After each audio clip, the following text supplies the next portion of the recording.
Hey friends, welcome and thanks for tuning in again. Joe Muck here with J Muck Realty Group at Next Home All Pro Realty in downtown Northville. And I wanted to talk to you about closing costs associated with selling your home. While closing costs are a big thing for buyers as they are a direct out-of-pocket cost that is a part of their transaction, closing costs for sellers oftentimes comes from their net proceeds. So if you own a home outright, whatever amount you sell for minus the cost, that's your proceeds. If you have a mortgage, then of course we have to sell the home, take away the cost of the mortgage, and then whatever costs remain, and then you have your proceeds. So what are these costs that we speak of? Of course, the mortgage, and we don't know whether or not you have one and how much that is, so we're just going to kind of look past that right now. I'm talking about what happens on the actual closing. You have to prove you can sell your home. So, of course, contractors, if you ever did not pay them, they can place a lien on your property. If you've not paid some HOA dues, they may have a lien on your property. And your mortgage company, assuming you have one, has a lien on your property. So, if there are any liens, then they have to be paid. You say that there aren't any, and that's fine. There is a title process that has to happen where they draw everything up, search state records, and they prove that you can sell the house.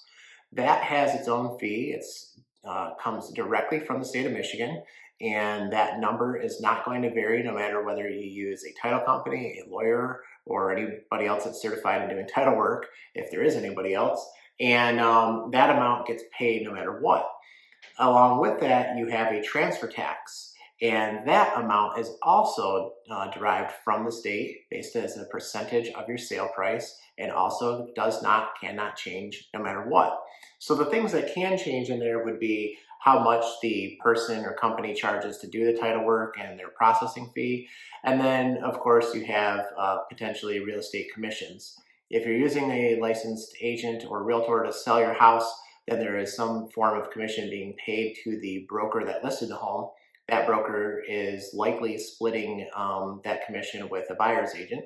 And while all those things can change and be variable, we're just assuming that they're there. So if we have a pretty safe rule of thumb to assume that you're paying a 6% sales commission, you can also use a safe rule of thumb that there's about 2% more in cost for this title and transfer tax.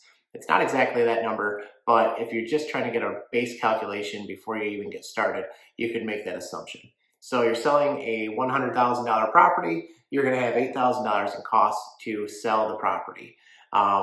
Again, whether or not you're using a realtor, you will have this title and transfer tax fee that must be paid in order to close.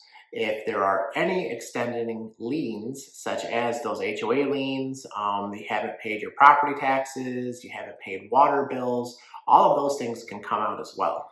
And that stuff comes up during that title search. So those are the fees that are associated with selling. It's pretty simple, but they are there. Hopefully they make sense. If you have any questions, always happy to answer.